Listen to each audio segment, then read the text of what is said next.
The battle belongs to the Lord. യുദ്ധം യഹോവയ്ക്കുള്ളതാണ്. ബറാഖ താഴ്വര. ദൈവം നമ്മളെ അറിയുന്നു എന്നാണ് കഴിഞ്ഞ ദിവസം പറഞ്ഞത്. ദൈവം എന്നെ കണ്ടിരിക്കുന്നു, ഞാൻ നിന്നെ കേട്ടിരിക്കുന്നു, നിൻ്റെ കഷ്ടത്തിൽ ഞാൻ നിൻ്റെ കൂടെയുണ്ട്. നമ്മൾ വാതിൽ തുറക്കാതെ കിടക്കുന്ന പല പ്രശ്നങ്ങളെക്കുറിച്ച് വിഷമിക്കുന്നവരോട് ദൈവത്തിൻ്റെ ആത്മാ പറയുകയാണ്, ഇന്നു മുതൽ നീ എന്നെ ആശ്രയിച്ചിരിക്കുന്നതിനാൽ ഇന്നു മുതൽ നിൻ്റെ മുമ്പിലുള്ള യുദ്ധം ഞാൻ ഏറ്റെടുത്തിരിക്കുന്നു. I am in charge. ഒരാൾ പറയുകയാണ്. അതിപ്പോൾ നമ്മൾ വ്യക്തിപരമായിട്ട് നമ്മളെങ്ങനെയാണ് മനസ്സിലാക്കുന്നത്? ഇപ്പോൾ എനിക്കൊരു പ്രയാസമുണ്ട്. എൻ്റെ എനിക്ക് വീട്ടിലെന്നും പ്രയാസം. അവർ പറഞ്ഞാൽ ആരും അനുസരിക്കാത്ത ഒരവസ്ഥ. ഭാര്യ ഭർത്താക്കന്മാർ വഴക്ക്, അമ്മായിപ്പനും തമ്മിൽ വഴക്ക്, കുടുംബത്തിൽ സമാധാനമില്ല. അപ്പോൾ നമ്മളെപ്പോഴും ചിന്തിക്കും, ആരെങ്കിലും ഒരാൾ ഇവിടെ വന്നൊന്ന് അധികാരത്തോടെ. അപ്പോൾ നമ്മൾ പലപ്പോഴും ചിന്തിക്കുന്നത് എന്താ, എനിക്കൊരു അമ്മാച്ചനുണ്ടായിരുന്നെങ്കിൽ അവർ വന്നിച്ച് ഇവിടെ ഇങ്ങനെ ബഹളം ഉണ്ടാക്കാനൊക്കത്തില്ല, ഞാനിവിടെ വന്ന് ഇടയ്ക്കിടയ്ക്ക് നോക്കുമെന്ന് പറയാമെങ്കിൽ നമുക്ക് എന്തൊരു ഗമയല്ലേ അത് കേൾക്കുമ്പോൾ, എനിക്ക് വേണ്ടി ഒരാളുണ്ടെന്ന്. അതാണ് ഈ പല വലിയ കുടുംബങ്ങളിലും കുടുംബയോഗത്തിന് ഞാൻ കാണാറുള്ള ഒരു സത്യം. ഈ കുടുംബയോഗം ഒന്നിച്ച് വർഷത്തിൽ ഒരിക്കലേ അവർ കൂടാറുള്ളൂ. പക്ഷെ പലപ്പോഴും അതിൽ ഏറ്റവും കൂടുതൽ പ്രൗഡായിട്ട് അല്ലെങ്കിൽ ഏറ്റവും കൂടുതൽ സന്തോഷമായിട്ട് വരുന്ന അതിൽ ഏറ്റവും പാവപ്പെട്ട ചെറിയ പ്രയാസത്തിൽ കൂടെ കഴിയുന്ന അല്ലെ വലിയ പ്രയാസത്തിൽ കൂടെ കഴിയുന്ന കുടുംബങ്ങളാണ്. അവർ എപ്പോഴും പറയും, ഞാൻ ഇന്ന കുടുംബത്തിലെയാണ്. എന്നാൽ വലിയ സൗകര്യവും സുഖവും ഉള്ളവരൊന്നും അത് പറയത്തില്ല. ഓരോ കുടുംബം എന്താ കാര്യം എന്ന് പറയും. അവർക്ക് അതിൻ്റെ വില അറിഞ്ഞുകൂടാ. പക്ഷെ താണിരിക്കുന്ന ഒരു വിവാഹം വരട്ടെ, ഒരു വിവാഹത്തിൻ്റെ ആവശ്യം വരുന്ന ഉടനെ അവർ പറയും, ഞാൻ ഇന്ന കുടുംബത്തിലെയാണ്. അങ്ങനെ എത്ര പേര് എനിക്കറിയാം ഓരോ കുടുംബത്തിന് ആ കുടുംബത്തിൻ്റെ പേര്. പണ്ടൊക്കെ ഇപ്പം എൻ്റെ വല്യമ്മച്ചിയുടെയും വല്യപ്പച്ചൻ്റെയും കാലത്തെ കല്യാണത്തിന് അങ്ങോട്ടും ഇങ്ങോട്ടും ചെറുക്കനും പെണ്ണും കാണുക പോലും ഇല്ല. അവർ മാതാപിതാക്കൾ കുടുംബത്തിൻ്റെ മഹത്വം അനുസരിച്ച് കല്യാണം ആലോചിക്കും, അത് നടക്കും. നല്ലതോ ചീത്തയോ എന്നൊന്നും അവർ പിന്നെ ചിന്തിക്കുന്നില്ല. ബിക്കോസ് ഇറ്റ്സ് എ ഫാമിലി റീയൂണിയനാണ്. And the family was staying together, stronger in connection. Because ഒരു വലയത്തിനകത്താണ് ഇവർ നിൽക്കുന്നത്. ഇപ്പോൾ അങ്ങനെയല്ല. ഇപ്പോൾ ആർക്കും അപ്പനും അമ്മയും വേണ്ട, പിന്നെ ഭാര്യയ്ക്ക് ഭർത്താവിനെയും വേണ്ട. ഭാര്യ കല്യാണം കഴിക്കുന്നത് തന്നെ കോൺട്രാക്ട് ബേസിസിലാണ്, കവനൻ്റ് അല്ല. അതായത് അമേരിക്കയിലൊക്കെ ഇവിടെ ഉണ്ടോയെന്ന് എനിക്കറിഞ്ഞുകൂടാ. വിവാഹത്തിന് മുൻപേ അവർ എഴുതി വെക്കും, ഞാൻ കല്യാണം കഴിക്കുന്ന നിന്നെ കല്യാണം കഴിക്കുമ്പോൾ നീ എന്നിൽ നിനക്ക് ഡിവോഴ്സ് വരികയാണെങ്കിൽ എനിക്ക് ഇത്ര ലക്ഷം ഡോളർ എനിക്ക് തന്നിരിക്കണം, അല്ലെങ്കിൽ എന്താ അവിടുത്തെ കറൻസി അല്ലെ ഇത്ര രൂപ തന്നിരിക്കണം എന്ന് നേരത്തെ അഗ്രി ചെയ്തിട്ടാണ് കല്യാണത്തിന് എൻ്റർ ചെയ്യുന്നത്. അങ്ങനെയുള്ള കുടുംബങ്ങളെ എനിക്കറിയാം.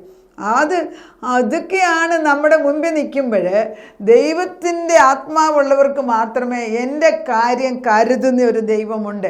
The battle belongs to the Lord. എൻ്റെ യുദ്ധങ്ങളെ എൻ്റെ പ്രയാസങ്ങളെ വഹിക്കുന്ന ഒരു ദൈവം ഉണ്ടെങ്കിൽ അവിടെ എങ്ങനെ ഡിവോഴ്സ് വരുന്നത്? അവിടെ എങ്ങനെ അഭിപ്രായ വ്യത്യാസങ്ങൾ വന്നിട്ട് നമ്മൾ മിണ്ടാതിരിക്കുന്നത്? കുടുംബത്തിൽ എന്തുകൊണ്ട് സമാധാനം ഇല്ലാതിരിക്കുന്നു? ഒരു നായകൻ എൻ്റെ വീട്ടിനകത്ത്, നമ്മൾ ഈ ചില വീടുകളുടെയൊക്കെ ഭിത്തിയിൽ എഴുതി വെച്ചിട്ടുണ്ട്, ഈ വീടിൻ്റെ സകല The Lord hears every conversation. ഇവിടെ ഞാൻ പറയുന്നതെല്ലാം ദൈവം കേൾക്കുന്നു എന്ന് എഴുതി വെച്ചിട്ടുണ്ട്. നമ്മൾ പറയുന്നതെല്ലാം കേൾക്കുന്നുണ്ടെങ്കിൽ വീട്ടിൽ എന്ത് സമാധാനം വരണം? ദ പ്രോബ്ലം ഈസ്, ദൈവമുണ്ട് എന്ന് നമ്മുടെ അന്തരാത്മാവിന് അറിയാമെങ്കിലും എന്നും ഈ ദൈവത്തെക്കുറിച്ച് നമ്മൾ തീഷ്ണതയോടെ ചിന്തിക്കാത്തതിനാൽ, നമ്മുടെ ആന്തരികമായ ആത്മീക മനുഷ്യൻ ജീവിക്കാതിരിക്കുന്നതിനാൽ ദൈവത്തിൻ്റെ പരിശുദ്ധാത്മാവ് പറയുന്നൊന്നും നമ്മളെ കേൾക്കുന്നില്ല. ഇതിൻ്റെ പരിശുദ്ധാത്മാവ് വ്യക്തമായിട്ടുള്ളൊരു വ്യക്തിയെക്കുറിച്ച് നമ്മൾ ചിന്തിക്കുകയാണ്. ഭാര്യ ഭർത്താക്കന്മാർ വഴക്കുണ്ടാക്കുക. പരിശുദ്ധാത്മാവ് പറയും മിക്കപ്പോഴും സ്ത്രീകളോട്, ഇനിയൊന്നും മിണ്ടിപ്പോയേക്കല്ല. പലപ്പോഴും എന്നോട് പറയും, പണ്ടൊക്കെ അത് ഇഗ്നോർ ചെയ്തിട്ട് നമ്മൾ പറഞ്ഞു പോയോ അത് പ്രശ്നമായി. പക്ഷെ ഇപ്പം അത് കേട്ട് കഴിഞ്ഞാൽ പിന്നെ വായടയ്ക്കും. സിപ്പിടുക എന്ന് പറയും. സിപ്പിട്ട് കഴിഞ്ഞാൽ പിന്നെ ഒന്നും പ്രശ്നം ഉണ്ടാകത്തില്ല. കാരണം നമ്മൾ മിണ്ടാതിരിക്കും. ആ മിണ്ടാതിരിക്കുന്ന ഒരു അനുഭവം വരണമെങ്കിൽ എനിക്ക് വേണ്ടി കാര്യസ്ഥൻ പറഞ്ഞു മിണ്ടാതിരിക്കുകയെന്ന്. അപ്പോൾ എൻ്റെ ഒരു കൂട്ടുകാരി, അവർ ഭാര്യ ഭർത്താക്കന്മാർ, അദ്ദേഹം ഒരു നല്ല മനുഷ്യൻ, ഒരു ഡോക്ടറാണ്. ഭാര്യ പറയുമ്പോൾ എന്തെങ്കിലുമൊക്കെ വഴക്കുണ്ടാക്കുന്ന ഒരു നേച്ചർ, ചുമ്മാ സ്നേഹത്തിൻ്റെ പേര് വഴക്കുണ്ടാക്കുമല്ലോ എല്ലാ കാര്യമായിട്ട്. പക്ഷേ ഇവർക്ക് വല്ലാതെ ഇത് ഹേർട്ട് ചെയ്യുമ്പോൾ എൻ്റെ അടുക്ക് വന്ന് പറയുമ്പം ഞാൻ പറഞ്ഞു, ദൈവത്തിൻ്റെ ആത്മാവ് കൂടെയുണ്ട്, എന്തിനാണ് ഭാരപ്പെടുന്നത്? അദ്ദേഹം എന്തെങ്കിലും പറയാം, നമുക്കങ്ങ് മിണ്ടാതിരിക്കാനുള്ള കൃപയ്ക്ക് ചോദിക്കാം. അങ്ങനെ ഞങ്ങൾ സൗദി വെച്ച് ഞങ്ങൾ പ്രാർത്ഥിച്ച് കഴിഞ്ഞിട്ട് പിന്നെ കണ്ടപ്പോൾ എന്നോട് പറയായിരുന്നു, എൻ്റെ ഭർത്താവ് പഴയ പോലെ എന്നെ പറയുന്നുണ്ട്, പക്ഷേ പറയുമ്പോഴല്ലേ യേശു ക്രിസ്തു പുറകിൽ, ഭർത്താവിൻ്റെ പുറകിൽ വന്നേച്ച് പറയും, ചുമ്മാതെ ഒന്നുമില്ല നീ മിണ്ടല്ലെന്ന് പറയുന്നു. അതോടെ ആ വീട്ടിലെ കലഹം മാറി. എല്ലാവരും ഇങ്ങനെ യേശുവിനെ കണ്ടെങ്കിൽ നമുക്ക് വിചാരിക്കുന്നു അവൻ അകത്ത് വരത്തില്ലെന്ന്. അതാ പറയുന്നത്, നമ്മുടെ കർത്താവിൻ്റെ ക്രൂശ് മരണം കഴിഞ്ഞ് ഉയർത്തെഴുന്നേറ്റ് കഴിഞ്ഞപ്പോൾ യേശു ക്രിസ്തു അടച്ചിരുന്ന വാതിൽ ഇരിക്കുമ്പോൾ ശിഷ്യന്മാരുടെ നടുക്ക് വന്നിട്ട് നിങ്ങൾക്ക് സമാധാനം എന്ന് വിളിച്ചു പറഞ്ഞ യേശു ഇന്നും നമ്മുടെ കൂടെ ഇല്ലേ? അവൻ നമ്മുടെ കൂടെ ഇല്ലേ? അവൻ കാണുന്നവനല്ലേ? അവൻ കേൾക്കുന്നവനല്ലേ? അവൻ എന്നെ അറിയുന്നവനല്ലേ? ഈ വ്യക്തിപരമായ ബന്ധം ശരിയാക്കാതെ ഒരു കാര്യം നമ്മൾ നേടത്തില്ല. 0 വാല്യൂ ആണ് നമുക്ക് ദൈവവുമായിട്ടുള്ള ബന്ധങ്ങൾ. എപ്പോഴും നമ്മളിതില്ലേ എത്ര സീറോ നമുക്കുണ്ടോ? ഞാൻ പിള്ളേരോടൊക്കെ ചിലപ്പോൾ എത്ര സീറോ കുറേ കൂടെ കൂടിക്കോട്ടെ എന്ന് ഞാൻ പറയും. കുറേ സീറോ ഇട്ട് കഴിഞ്ഞിട്ട് അതിൻ്റെ ഇങ്ങേപ്പുറത്ത് ഒരു 1 കൂടി ഇടുമ്പോൾ ആ സീറോകൾക്കെല്ലാം വില വരുന്നവരാണ്. നമ്മുടെ എത്ര ബലഹീന സ്വഭാവമുണ്ട് എങ്കിലും നമ്മൾ അതിൻ്റെ മുൻപിൽ യേശുവിനെയാണ് കൊണ്ടുവന്ന് നിർത്തുന്നത് എങ്കിൽ അവയെല്ലാം തിരിച്ചു മാറ്റി അനുഗ്രഹമാക്കുക. അപ്പോഴാണ് റോമർക്ക് ലേഖനം 8:28 പറയുന്നത്, നിർണയപ്രകാരം വിളിക്കപ്പെട്ടവർ അവനെ അറിയുന്നവനെ സ്നേഹിക്കുന്നവർക്ക് സകലതും നന്മയ്ക്കായിട്ട് രൂപാന്തരപ്പെടുത്തുന്നു. ഒരു സിമ്പിൾ എക്സാമ്പിളാണ് ബറാഖ താഴ്വര. ബറാഖ താഴ്വര എന്ന് പറയുന്നതിനകത്ത് 2 ക്രോണിക്കിൾസ് 20-ാം അധ്യായത്തിലാണ്. എല്ലാവർക്കും എടുത്ത് വായിക്കാൻ പറ്റിയൊരു അധ്യായമാണ്. വളരെ എൻ്റെ മദർ ജീവിച്ചിരുന്ന കാലത്ത് ഒത്തിരി എടുത്ത് ഉപയോഗിച്ചിട്ട് പറയാം. ബറാഖ താഴ്വരയെക്കുറിച്ച് ആർട്ടിക്കിൾ എഴുതിയിട്ട് ഞാൻ വായിച്ചിട്ടായിട്ട് ഓർക്കുന്നുണ്ട്. 2 ക്രോണിക്കിൾസ് 2 ദിനവൃത്താന്തം 20-നകത്ത് ഇങ്ങനെയാണ് പറയുന്നത്, മോവാബ്യരും അമ്മോന്യരും മെയൂന്യരും ഒന്നിച്ച് വന്നിട്ട് യഹോശാഫാത്ത് ഇസ്രായേൽ ജനതയോടെ അല്ലെങ്കിൽ യഹൂദന്മാരോട് യുദ്ധം ചെയ്യാൻ വരുന്നു. ഇന്നും അത് തന്നെയല്ലേ, ഒരു രാജ്യത്തിനോട് ചുറ്റുപാടുള്ള എല്ലാവരും യുദ്ധം ചെയ്യാൻ വരിക. എന്താ? There is power within dum. അങ്ങനെ വന്നപ്പോൾ അവരെന്ത് ചെയ്തു? യഹോശാഫാത്തിന് മനസ്സിലായി ഇത് ഞാൻ തന്നെ വിചാരിച്ച യുദ്ധം ചെയ്യുന്നത്. ഉടനെ തന്നെ ആലയത്തിൽ കൊണ്ടുവച്ചെന്നിട്ട് വിഷയം വെച്ചിട്ട് ദൈവത്തോട് പ്രാർത്ഥിക്കാനും ഉപവസിക്കാനും തുടങ്ങി. അവർ തപ്പോടും കിന്നരത്തോടും പിന്നെ വീണകളോടും പല തന്ത്രനാദത്തോടും കൂടെ ദൈവത്തെ സ്തുതിച്ച് കഴിഞ്ഞപ്പോൾ, ദൈവത്തെ സ്തുതിക്കുകയാണ്. യുദ്ധത്തിൻ്റെ ശക്തി ചുറ്റും നിൽക്കുമ്പോൾ അവർ ദൈവത്തെ പഴയ നിയമത്തിലും സ്തുതിക്കുകയാണ്. സ്തുതിച്ചപ്പോൾ ദൈവത്തിൻ്റെ ആത്മാവ് ഒരു ലേവ്യൻ്റെ മേൽ വീണിട്ട് ദൈവത്തിൻ്റെ പരിശുദ്ധാത്മാവ് പറഞ്ഞ ഭാഗമാണ് ഇവിടെ ഞാൻ വായിക്കാൻ പോകുന്നത്. ഈ പടയിൽ പൊരുതുവാൻ നിങ്ങൾക്ക് ആവശ്യമില്ല. യഹൂദയും യെരൂശലേമുമായുള്ളവരെ, നിങ്ങൾ സ്ഥിരമായി നിന്ന് യഹോവ നിങ്ങൾക്ക് വരുത്തുന്ന രക്ഷ കണ്ടുകൊള്ളുവിൻ. ഭയപ്പെടരുത്, ഭ്രമിക്കുകയുമരുത്. ഞാൻ അവരുടെ നേരെ ചെല്ലുവിൻ, യഹോവ നിങ്ങളുടെ. ഇത് ഞാനിവിടെ നിർത്തുകയാണ്. ഞാൻ പറയും, ആരൊക്കെയാണ് ഒത്തിരി ഭാരത്തിൽ കൂടെ പോയിക്കൊണ്ടിരിക്കുന്നത്, ഇന്ന് മുതൽ വിശ്വസിക്കുക, നിങ്ങളുടെ കാര്യം യേശു ഏറ്റെടുത്തിരിക്കുന്നു. ഏറ്റെടുക്കുന്നവർ കഴിഞ്ഞ ദിവസം ഒരാൾ ഇതേപോലെ അവരുടെ മോൻ്റെ ആവശ്യത്തിന് വേണ്ടി ഒന്ന് പ്രാർത്ഥിച്ചു. നമുക്കിപ്പോൾ ഒരു എനിക്കിപ്പോൾ മാജീഷ്യൻ്റെ കൂട്ട് ചെയ്യാനൊന്നും എനിക്കറിഞ്ഞുകൂടാ. പക്ഷെ നമ്മൾ പറഞ്ഞ് അവരുടെ വിഷമം കേട്ടു. അപ്പൻ്റെ അമ്മയുടെ ദുഃഖം നമ്മളെ കേൾക്കും. നമ്മളെ ഹൃദയത്തിനകത്ത് അവരുടെ വേദന അനുഭവപ്പെടുകയാണ്. ലാസ്റ്റ് നമ്മൾ ചോദിക്കും എന്ത് ചെയ്യണം എന്നൊക്കെ ഉത്തരം. അതല്ലെങ്കിൽ നമ്മൾ പ്രാർത്ഥിക്കാൻ തുടങ്ങും. നമ്മൾ പ്രാർത്ഥിക്കാൻ, കാരണം അവർ വന്നിരിക്കുന്ന എൻ്റെ വീട്ടിൽ നിന്ന് ഭക്ഷണം കഴിക്കാനോ കാപ്പി കുടിക്കാനോ ഒന്നുമല്ല. അവർ വന്നിരിക്കുന്ന അവരുടെ വീട്ടിലെ ഭാരം ഒന്ന് ഇറക്കി വെക്കാനാണ് വന്നിരിക്കുന്നത്. നമ്മൾ പ്രാർത്ഥിച്ചു കുറച്ച് കഴിഞ്ഞപ്പോഴത്തേക്ക് ഇതേപോലെ, യുദ്ധം ഇന്ന് മുതൽ നീ നിൻ്റെ മകനെ ഉടമ്പടിയോടെ യേശുവിന് കൊടുക്കാൻ പറഞ്ഞു. ഈ ഉടമ്പടിയെക്കുറിച്ച് എന്നെ കൊണ്ട് പലതും പറയും. ഞാനൊരു ബുക്ക് എഴുതി വെച്ചത്, എൻ്റെ പേപ്പർ കളഞ്ഞു എവിടെയാണ്. ഉടമ്പടി എന്ന് പറയുന്നത് വേദപുസ്തകം മുഴുവൻ ഉടമ്പടിയാണ്. അബ്രഹാമിക് കവനൻറ്റ്, ഈഡനിക് കവനൻറ്റ്, ഡേവിഡിക് കവനൻറ്റ്, ഇതെല്ലാം ഉടമ്പടികളാണ്. പുതിയ നിയമത്തിൽ ന്യൂ ടെസ്റ്റ്മെൻറ്റ്, ന്യൂ കവനൻ്റ് ആണ്. ഈ കവനൻ്റ് അല്ലെങ്കിൽ ഉടമ്പടി എന്ന് പറയുന്നത് 2 പേര് ഒന്നിച്ച് ചേർന്ന് ഒന്നിച്ചിരുന്ന് തീരുമാനിച്ച് എഴുതുന്ന ഒരു കാര്യമാണ്. പക്ഷേ കോൺട്രാക്റ്റും അങ്ങനെ തന്നെയാണ്.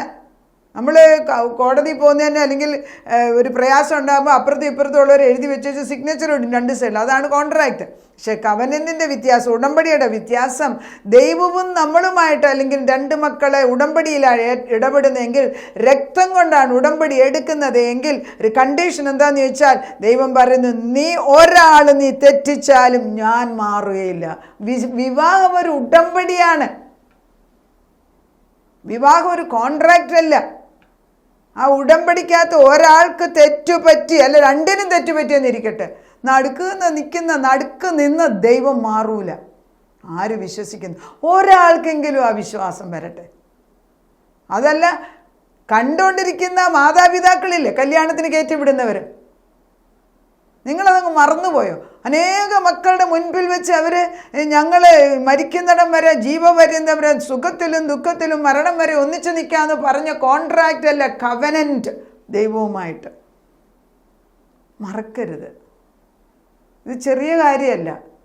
അനേക കുടുംബങ്ങളിൽ ഇത് ഇപ്പോൾ ഒരു ക്യാൻസറസ് പോലെ ഡിവോഴ്സ് കയറി വന്നിട്ട് നമ്മളെല്ലാവരും പറയുമോ അവൾക്കത് ചേരത്തില്ലായിരുന്നു, അവനത് ചേരും. നമ്മളെല്ലാം അങ്ങ് പാസീവ് ആകുകയാണ്. Where is your vigorous way of asking Lord, where is your covenant? എന്നെ ഓർപ്പിക്കുക എന്ന് ദൈവം പറയുന്നുണ്ടല്ലോ. നമുക്ക് ഓർപ്പിക്കാം. മനുഷ്യന് ഇത്രേ കഴിവുള്ളൂ. പക്ഷേ മനുഷ്യൻ്റെ കൂടെ നിന്ന് ഉടമ്പടി എടുത്തൊരു ദൈവമില്ലേ?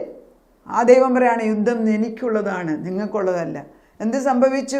ശത്രുക്കൾ 3 പേരും അങ്ങോട്ടും ഇങ്ങോട്ടും യുദ്ധം ചെയ്തു. ഒരെണ്ണമില്ലാതെ ചത്തുപോയെന്നാണ് പറഞ്ഞ്. അവർ കൊണ്ടുവന്ന സാധനങ്ങളെല്ലാം അവിടെ കിടപ്പുണ്ട്. കാരണം ചത്തു കഴിഞ്ഞാൽ പിന്നെ കൊണ്ടുപോകാനൊക്കെ ഇല്ലല്ലോ. 3 ദിവസം പെറുക്കിയെടുത്തിട്ടും തീർന്നില്ല. അതുകൊണ്ട് ആ സ്ഥലത്തിന് അവർ ബറാഖ എന്ന് പേരിട്ടു. ഇതാണ് യഹോവ എൻ്റെ കൂടെ ഉണ്ട് എങ്കിൽ. ദൈവം പറയുന്നു ഐ ആം ഇൻ ചാർജ്.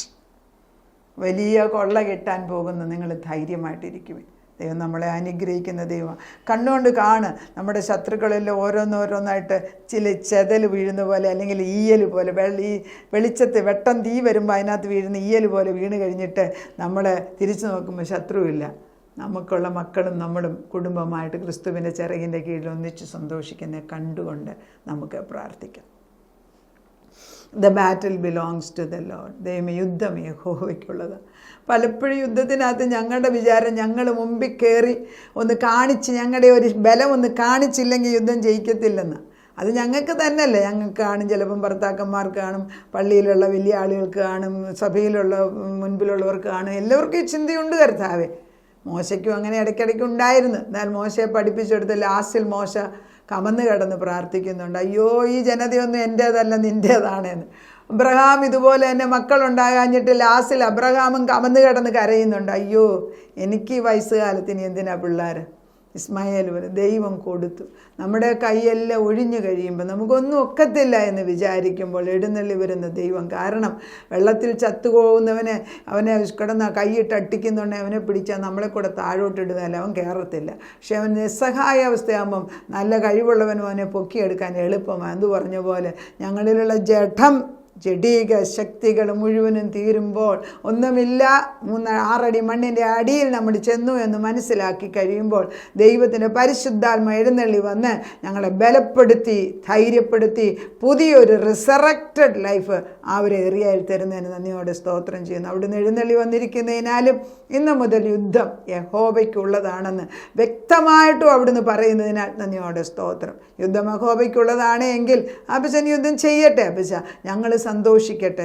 നിൻ്റെ ചിറകിൻ്റെ കീഴിൽ കർത്താവേ തൂവലുകൊണ്ട് ഞങ്ങളെ മറച്ചിരിക്കുന്നതിനാൽ നന്ദിയോടെ സ്തോത്രം. അവിടുന്ന് അറിയാതെ ഒന്നും വരത്തില്ല.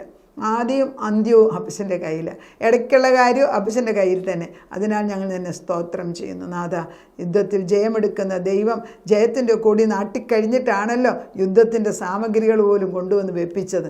അതിനാൽ ഞങ്ങൾ നിന്നെ സ്തുതിക്കുന്നു. ദൈവത്തിൻ്റെ പരിശുദ്ധാത്മാവ് പ്രാർത്ഥന കേട്ട് അനേക കുടുംബങ്ങൾക്കൊരു ആത്മീയമായിട്ട് അകത്തുനിന്നൊരു വിടുതൽ ആ ജയിലിൻ്റെ വാതിലങ്ങോട്ട് അടിച്ചു തുറക്കുന്നതായിട്ട് കാണിക്കുന്നതിന് സ്തോത്രം.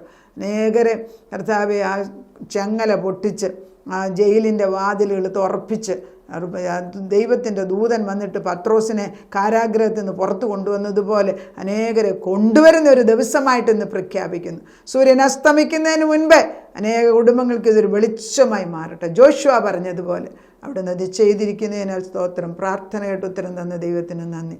യേശു ക്രിസ്തുവിൻ്റെ പൊന്നുനാമത്തിൽ തന്നെ ആമേൻ.